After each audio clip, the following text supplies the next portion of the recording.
It doesn't matter what kind of e-commerce brand you're building, you still need a rock-solid way to grow and scale your company like clockwork. Welcome to 7 Figures and Beyond, an e-commerce marketing podcast for D2C brand owners and marketers looking for best practices that include proven strategies and tactics to grow an e-commerce brand to 7 figures and beyond. Bringing 18 plus years of marketing experience as an e-commerce brand owner and e-commerce agency owner, please welcome your host, Greg Shuey. Hey everyone, welcome to the 7 Figures and Beyond e-commerce marketing podcast. I am your host, Greg Shuey. I created this podcast to help D2C business owners and marketers who are stuck and are trying to find a way to grow their businesses. Today, we are going to talk about how to prioritize your marketing channels. If your brand is doing less than a few million a year in revenue, and by a few, I probably mean, somewhere in the ballpark of about 2 to 5 million. If you're doing less than that, you probably can't afford to throw money into more than a few channels at once. Now, there are definitely some exceptions to this, especially for highly profitable, high margin brands. But if you're not one of those, it can get really tough really fast. So the question is, what do you invest in first? Do you go into SEO and content marketing? Do you jump into Google Ads? Do you jump into Meta Ads? Is it AI optimization? So here's what I really want to dig into and what I want to cover today.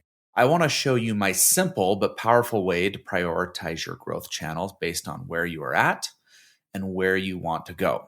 I want to walk through the most common questions I get from brand owners, my exact recommendation framework, what to invest in now versus later, and then common mistakes and real world examples. So if you're ready, I'm ready.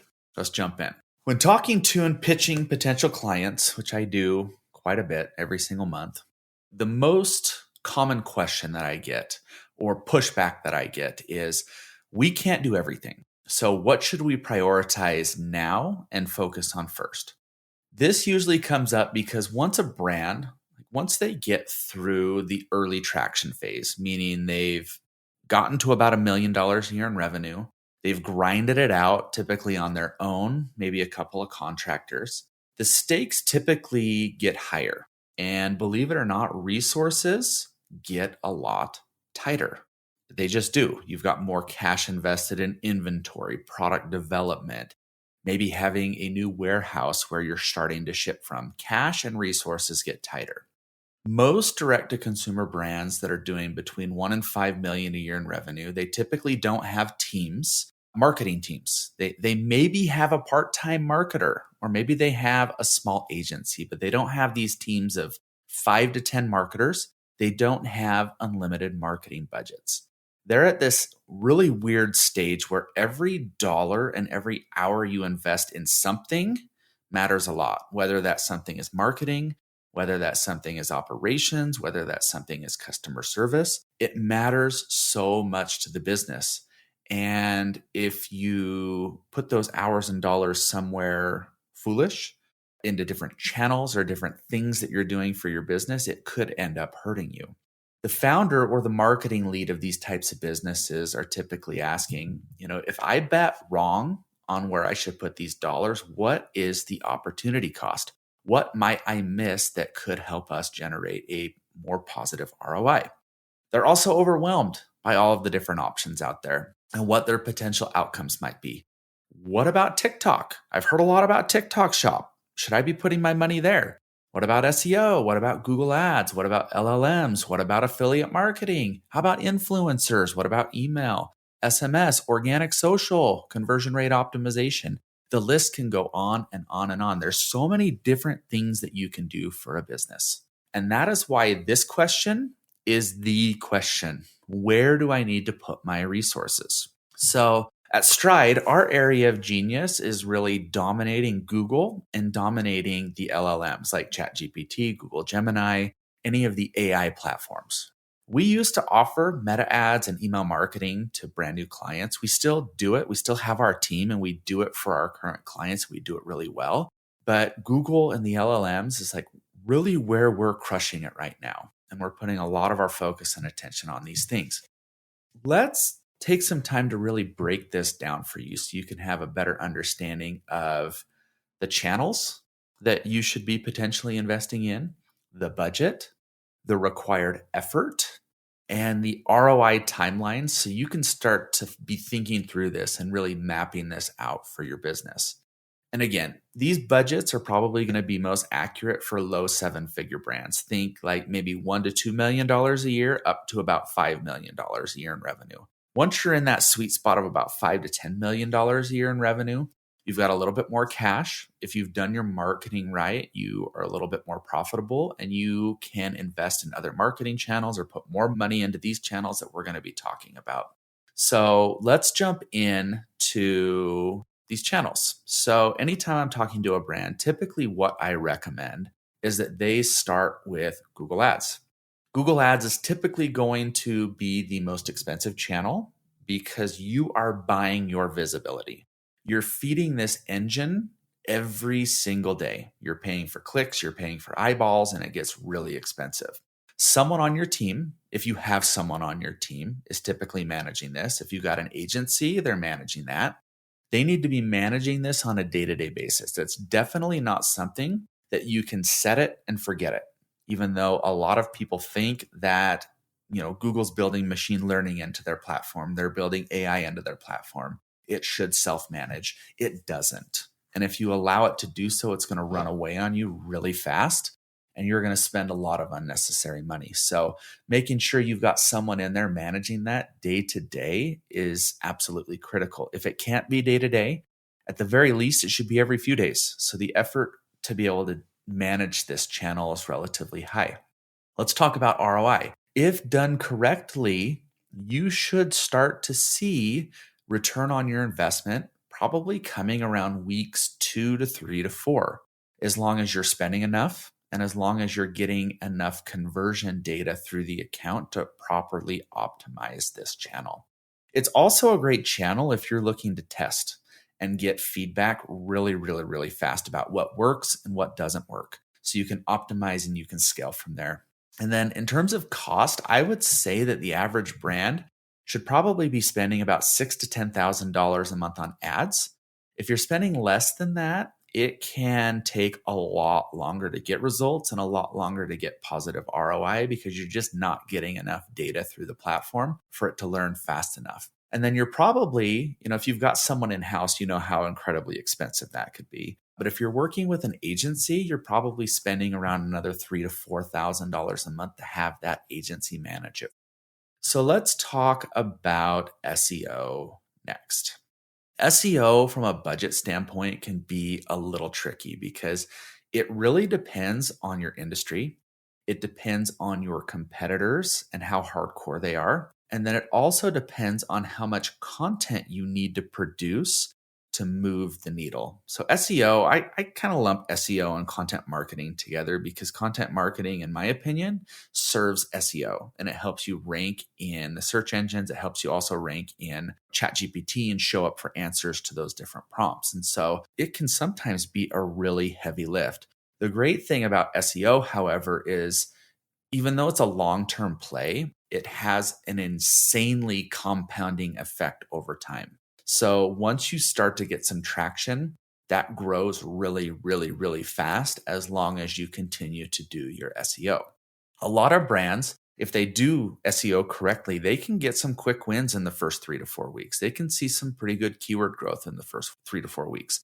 But really where the magic starts to happen is somewhere around the 6 to 7 month mark.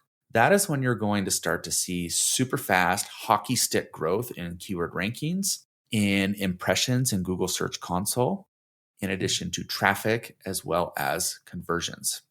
So over time, SEO will also help you drive highly profitable sales. This is something that I absolutely love about SEO is because of that compounding effect over time, you're going to start to see your cost per acquisition just take a nosedive.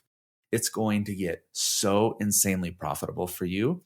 And then you can start to also dial back on your Google ads as well. And so it helps you get more profitable. It helps you protect your margin. And it's just an all around great channel. In terms of the average cost, I would say that most brands that I talk to, as well as most brands that are working with us here at Stride, are probably spending around $4,000 to $5,000 a month on their search engine optimization efforts. So finally, let's talk about AI search, LLM optimization, GEO, whatever the heck you want to call it these days. When we look at this from a budget perspective, remember when I said SEO is a little tricky? This is even trickier, mostly because we're still early in the game and things change so fast. I put up a LinkedIn post earlier this week that was like, we're still early in the game. People don't have a proven playbook anymore. We've had a pretty proven playbook from an SEO perspective for the last 8 to 10 years. Not a lot changes very much unless Google rolls in a humongous algorithm update that changes the game. But for the most part, the fundamentals stay the same. We're trying to figure that out with AI search. It just changes so fast, and so pricing could fluctuate or change from month to month depending on what you're trying to do, again, how competitive it is, and again, what you're trying to accomplish. So for those who haven't listened in the past or aren't familiar with what AI search or LLM optimization or GEO is, in short, it is the art of developing and optimizing content so that AI engines recommend your brand in the answers to people's prompts. So these show up in platforms like ChatGPT. It also shows up in Google in the form of like AI overviews, people also asked, etc. Because these platforms need content, that's going to be your biggest cost from an AI search and an LLM optimization standpoint is content production. Some of this is going to be covered in your SEO. Some of this is going to be covered in your content marketing strategy, but some of it is not going to be covered. You're going to need certain pieces that influence these platforms. You'll also need to spend time developing citations and co-citations on blogs and other third-party publications because that is what these platforms look like. They want to see where you're referenced. They don't necessarily look at links yet, although that may be coming in the future, but they're looking for brand mentions and then brand mentions alongside industry mentions or alongside competitors and those types of things. And so it's very similar. If you've done SEO for a long time, it's very similar in the way that you've got to go out and you've got to start building the narrative and telling your story across these different platforms. Like SEO, this channel probably takes somewhere around 2 to 3 months to start seeing some good growth. And then probably, another 1 to 2 months to start seeing some pretty awesome growth. That's typically what we're seeing right now with our clients. And then most brands can plan on spending somewhere around $2,000 to $4,000 a month on their AI search optimization efforts. Could be a little less depending on if you've already have a robust library of content that just needs some updating and some restructuring. But if you're starting from scratch, which a lot of brands are that we're talking to, it's going to get kind of expensive a little bit quick. Kind of keep that in mind as you're starting to go down that path. So now that we've talked about kind of budget, effort that needs to go into this, and kind of what results are going to look like for each of these channels, let's talk about my framework. And I'm not naive. I know that my framework is my framework and that there are other ways to go about this, but this is what that I've seen have worked really well for brands, especially cash strap brands that are growing and they're really trying to push the limits while also being able to maintain some cash to be able to fund other initiatives inside of their business. The first thing that I recommend, like I mentioned before, is starting with Google Ads. Some brands, it may be better to start with Meta ads, Pinterest ads, etc. But in my world, like I mentioned, we really love Google. And so I always recommend starting with Google. Let's talk about why. Google is going to get you immediate wins. You should plan on doing this for probably somewhere around 2 to 4 months as a standalone marketing channel. Once you get that channel really dialed in, I then recommend that you layer in your search engine optimization. The really cool thing about doing Google Ads first and then layering in your SEO is that you can take a lot of your learnings from your paid search campaigns and use it to identify and attack the keywords and the categories that are crushing it for you. So in essence, you're getting a more refined keyword list. If you're running, search campaigns, you're getting a refined keyword list that you have shown will drive traffic and will drive revenue for specific keywords and keyword themes and clusters. You'll also be able to identify if there are certain categories, certain products that are absolutely killing it in search. And that will start to give you a head start and a roadmap of where you need to focus your search engine optimization efforts. So once you've really dug in and done that for a few more months, probably like 1 to 2 months of really getting your SEO built out, optimizing your website, starting to build out your content plan and executing your content to support your SEO, I then recommend starting to work in your LLM optimization, your AI search optimization. Some of that's already going to be handled with your search engine optimization, but I would allocate some time and some budget for this specific initiative. And again, that's probably coming somewhere around month 5, month 6 of launching a full blown digital marketing effort. The biggest advantage of doing it this way is that you can start to build scale without spending a small fortune or having to take on a loan or call mom and dad and ask them for some money or relying on credit cards to float yourself. I see with a lot of businesses is that sometimes, they're putting a lot of this on their credit card in hopes that it's going to pay off in the long run. At this stage of the business, let's be honest, like you've got a lot of cash tied up in inventory. You're potentially doing new product development, and every single dollar counts. You don't need credit card debt. You don't need that stress right now. So as you drive more sales, as you get in with your Google ads and you start to drive some sales, start to drive some more profit for the business, you can then take that profit and you can start to reinvest it in other channels. It may take a little bit longer for you to get to where you want to be, but at the end of the day, you are going to be so much better off. You're going to be so much less stressed about trying to grow your business and stay profitable and having the cash to do so. That is why I recommend that you do it this way. Now, again, recommendation. I've only been doing this. I've been doing digital marketing for like 20 years now. I've been in e-commerce for about 13 years. Like I've been doing this a long time, and I've seen a lot of brands struggle and fight through pain. And I've also seen a lot of brands do it the right way and are happier and less stressed, and life is a lot better, which I would assume that that's what you want as a business owner. So let's take a few minutes and let's talk about a real example of what this looks like.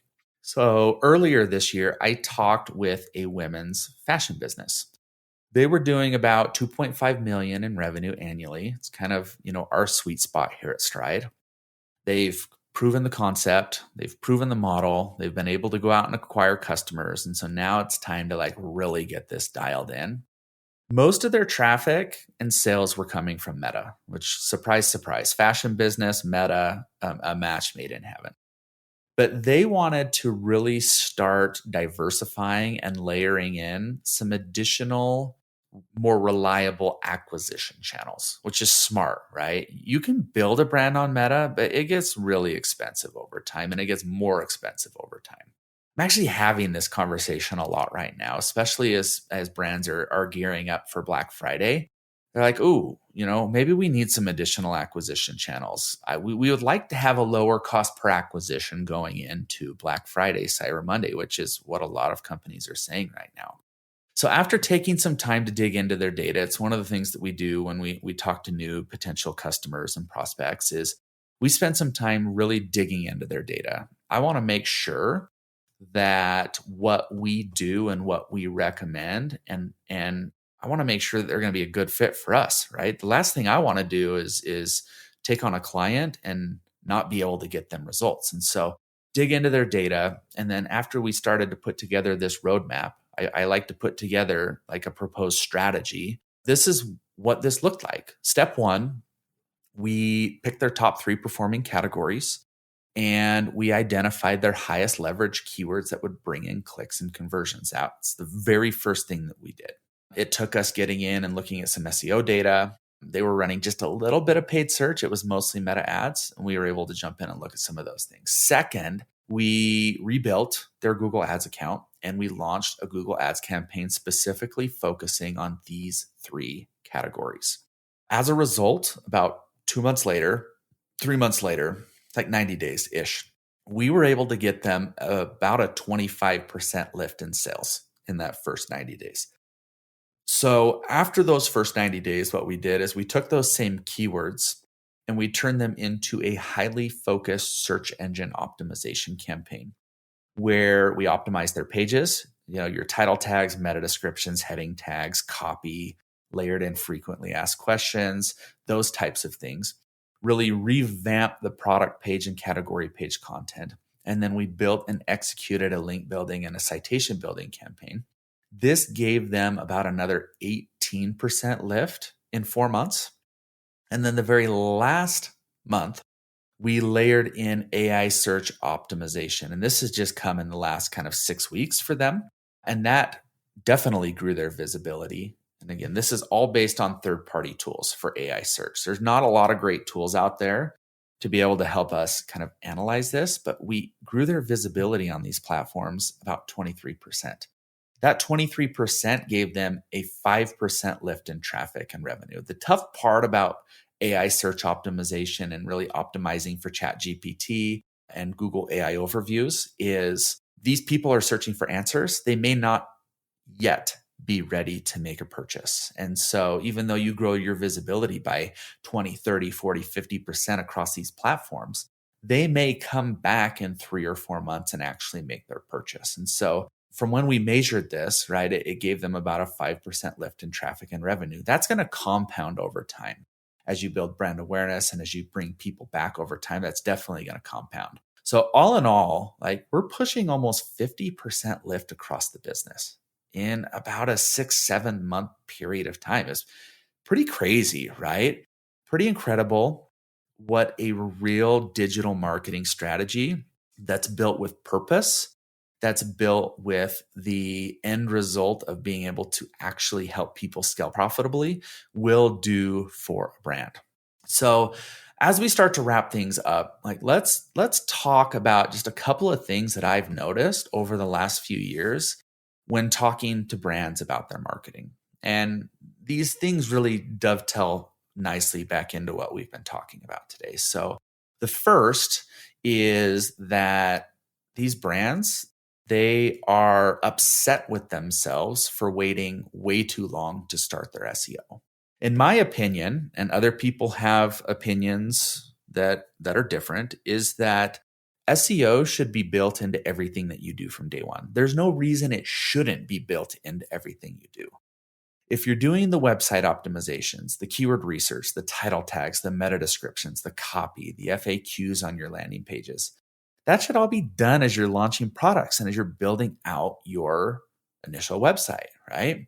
And then building out supporting blog content, that should just be done naturally over time as well. If you're doing this as well as doing other good digital marketing, you're going to have a huge head start. It's going to benefit you and compound over time that it is going to be one of your top driving channels for your business. Even if you're significantly investing in paid, if you do this from day one, it's going to be your highest performing channel. So the second one is that they believe their ad channels are going to scale forever. Doesn't matter if it's Google, doesn't matter if it's Meta, you're going to get to the point where you plateau and you start to see your acquisition costs grow and eat into your margins. And that's why it's absolutely critical to layer in other acquisition channels as soon as you can so that you can start to offset some of that. The third is they're trying to do too much out of the gate. Like they come to us, they're like, I want everything. That's not good, right? It's not good at all. They're stretched too thin. Their money's stretched too thin. Their man hours are stretched too thin, and they end up doing nothing very well. It's better to do one thing amazing than trying to do 4 or 5 things and not do very good at any of those 4 or 5 things. And then the last thing, which I haven't been hearing, for years by any means, is that they're ignoring the LLMs. They're ignoring ChatGPT. A lot of them believe it's a fad and that they aren't going to get you any traction or that it's going to take you too long to get traction. If that's where your audience is, and for some brands, it's not, right? ChatGPT is not growing as a channel for some e-commerce brands. But if it is, that's where you need to be. Otherwise, your competitors, they are going to be there and they are going to take market share from you, right? In my opinion, that's marketing 101. Figure out where your customers are, figure out how to engage them, figure out how to nurture them, and then turn them into a paying customer. So if they're on the LLMs, you have to be on the LLMs as well. It's really as simple as that. At the end of the day, when you think about it, like profitable growth isn't just about chasing channels. It's about stacking the right ones in the right order at the right time based on where your brand is today and where you want to be in the next 12 to 18 months. Running a $2 million brand and marketing a $2 million brand is so much more different than marketing a $6 to $8 to $10 million brand. It is. And so making sure you're stacking those in the right order, that you're reinvesting the profit you generate from your marketing campaigns into expanding and growing your marketing, that's really the key there. So start with revenue, build margin, build profit, and then scale. That's how you win in this economy. That's how you win in any economy. And that's how you win in any circumstances that are happening in the world, right? That's how you do that. Build the margin, build the profit, and scale. I hope that this episode was helpful and insightful, and that you were able to find 2 to 3 golden nuggets that you can take and start implementing today. Thank you so much for sharing a few minutes of your day with me, and I hope that you tune in again next time. Take care.